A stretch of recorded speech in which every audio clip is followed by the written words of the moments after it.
Magandang araw ng linggo po mga bayang karerista. Magbibigay na po tayo ng tip, giya at informasyon para sa araw na to, January 14, 2024. Ang start time ng karera nga po pala is sa ganap na alas 2 ng hapon magsisimula. So meron pong hinandang 8 karera para sa araw na to. So simulan na po natin. Remind ko lang po kayo mga bayang karerista, lahat po ng distance is 1,400 meter race. 8 races po yan mga bayang karerista.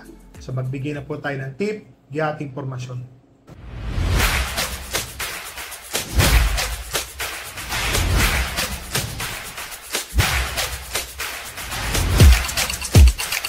So dito po sa race number 1, meron pong 6 runners po na magsisitakbo. First choice ko po dito yung entry number 6 na si Douglas Fear. Mga bayang karerista, maganda po kasi ang balita natin sa kabayo na to. Mataas ang lahi, mainam po itong kabayo na to mga bayang karerista. Yun nga lang po, medyo purong sulong po eh. So magamayan lang po ito ng hinete mga bayang karerista, mananalo po ito.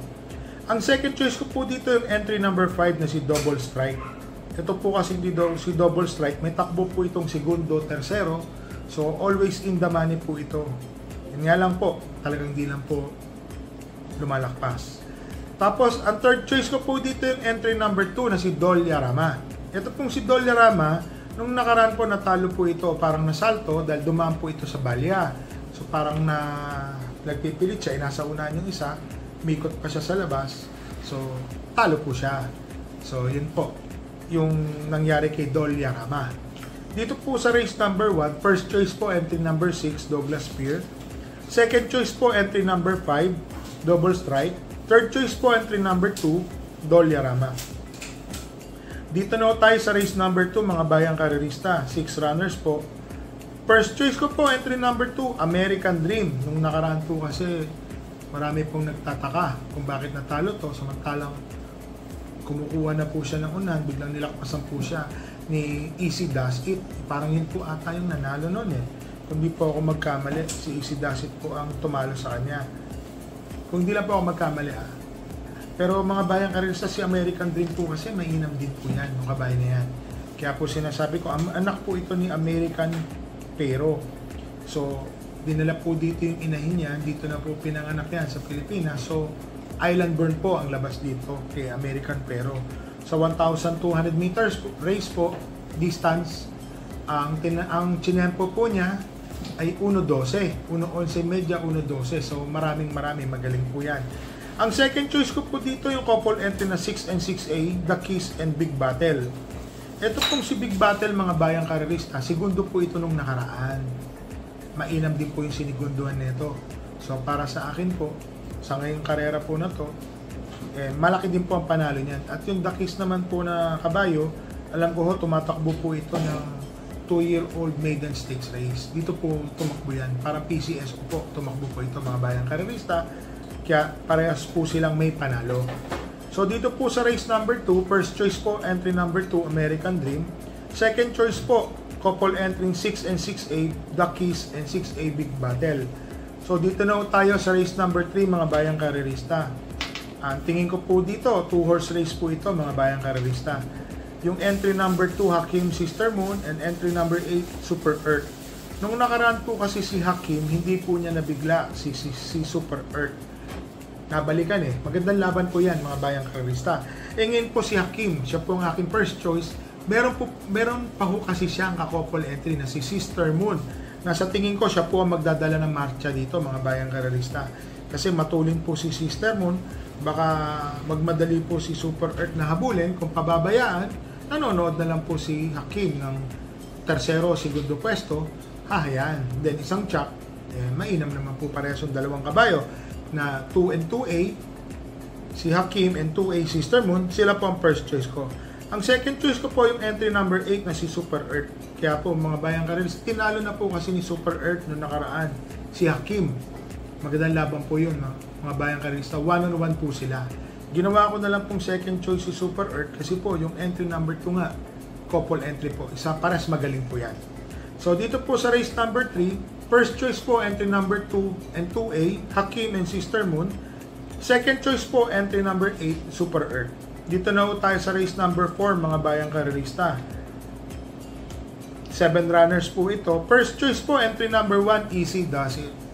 Ang ganda po ng panalo ni Easy Does It nung nakaraan.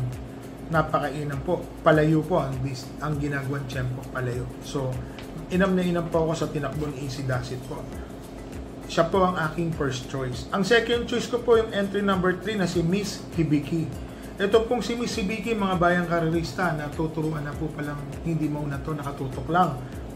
Ang ganda po ng tinapos ni Miss Hibiki. Tumapos po ito ng 1.25 sarado sa 1400 meter race distance. So tingin ko ho, malaki po ang panalo ni Miss Hibiki. Naglagay po ako ng third choice, yung pong entry number 4 na si Lightbearer. Si Lightbearer po nung nakaraan, parang tumapos po ito ng segundo or tersero, pero bumenta po yan doon, numero 1 po ito umikot pa ho ito. So may mga napapansin ho tayo dito na may malaking panalo din po. So dito po sa race number 4, first choice po entry number 1, Easy Does It. Second choice po entry number 3, Miss Hibiki. Third choice po entry number 4, Lightbearer. So dito na ho tayo sa race number 5, mga bayang karerista. 9 runners po. First choice po, Sweetie Giselle. So sa tingin ko po, nung tumakbo po ito nung nakaraan, nagpagpag lang po ng kalawang, kinulang sa madaling salita. Ang ganda po ng tinakbo nito, bandera. Akala ko mananalo kasi silip na silip po siya noon disgrasya po, natalo po siya. Pero tingin ko po, malaki po ang panalo ni Sweetie Giselle sa mga distansya ngayon, kahit 1,400 meter race. Dati pong gumagawa ng 1.25 po ito, si Sweetie Giselle, sa same distance po ng 1,400 meter race, nung 2-year-old campaigner po siya, mga bayang karerista. Ang second choice ko po dito, yung veteran horse na entry number 1, Octubre 14. So, para sa akin po, kung sakaling mabibigyan po ng pressure sa unahan, yung Sweetie Giselle, malaki po ang panalo ni Octubre 14. So, consistent naman po, in the money na po, mga tinatakbo ni Octubre 14, kundi po second place, third place po, na tinatapos ni Octubre 14. Naglagay po ako ng third choice na malaki po ang panalo, tingin ko dihado pa. Yung entry number 7 na si Top of the Line. Mga bayang karerista, ito pong si Top of the Line, kung mapapansin nyo po ito, meron po itong ginawang tiyempo dati na 1.26 medya. So ito po kasi si Top of the Line. Pagka nandoon pag wala, nasa likod So sama po natin yan, magandang dihado po yan si Top of the Line. So dito sa race number 5, first choice po, entry number 9, Sweetie Giselle. Second choice po, entry number 1, Octubre 14. Third choice po, entry number 7, Top of the Line.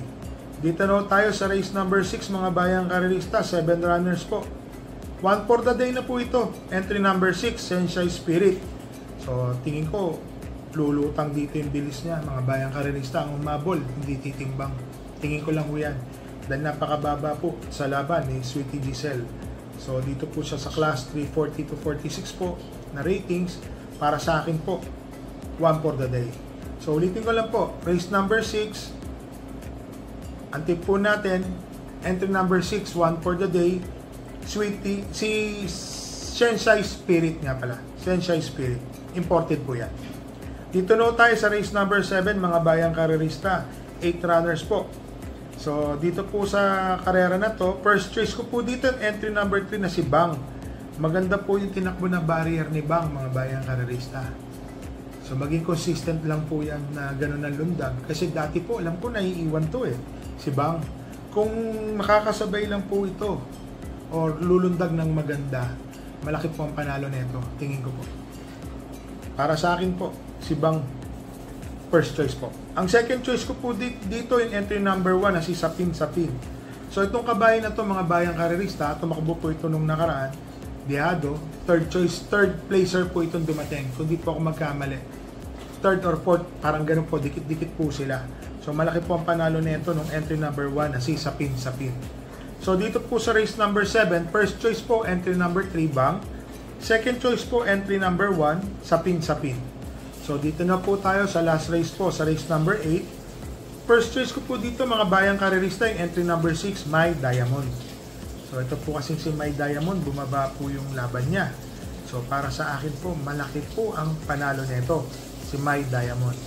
Ang second choice ko po dito yung entry number 3, Stand in Faith. Ito po kasing si Stand in Faith, parati pong nandoon nakaabang Kwarto, tersero, quinto. So, tingin ko po na makakatagpo na po siya ng magandang laban dito sa race number 8. Tapos, ito pong numero 4 ni si Top Jose, kung mapapansin nyo, nasigundo na po ito na nakaraan. So, tingin ko na ibaba na rin po ito sa laban dito. Meron po ito sa katawan dati ng 1.26 sa same distance po. Nga lang ko, nagtataka rin po ako dahil sa tagal na ibaba, kung nagka-problema, pero yung tinakbo po ni Top Jose noong nakaraan, mainam na po mga bayang karerista. So dito po sa race number 8, first choice po, entry number 6, My Diamond. Second choice po, entry number 3, Stand in Faith. Third choice po, entry number 4, Top Jose. So shoutout lang po muna tayo mga bayang karerista kay Mr. June Ramos, Ikoy at Apeng ng Alibay OTB, kay JJ Bitug, kay Remus Rojas, at kay soon-to-be Jackie RJ, Tamao ng Tondo, Crisanto Mariano, Julius Dicena, Arnaldo Dicena, Boyot Dicena, Chris Mariano, Sherwin Usop, Mr. Michael Javier, Mr. John Eric Palampas, Mrs. Amada Rodriguez, kay Rafi Lucky Nat ng Tondo, Jasper Reyes, Catalina Balinang, RJ Clemente, Kuya Toto at mga karerista sa Project 6, kay Larry Manaloto, Ramiro Santiago Jimenez, kay Jara Bugs Gas TV Field. Wow, ang hirap kasi nito So mga bayang karerista, remind ko lang po kayo, medyo madihado po ang karera kung mapapansin nyo po mga bayang karerista. So taya lang po tayo ng konti. Mas uunahin po natin yung budget sa pamilya. Wala po tayong mga nagsitakbong kabayo ngayong nagdaang Biyernes, Sabado, Linggo. Nilaan ko na lang po yung mga kabayo ko itong darating na Miyerkules, Biyernes, Sabado, Linggo po. So mga bayang karerista, stay safe po and happy racing.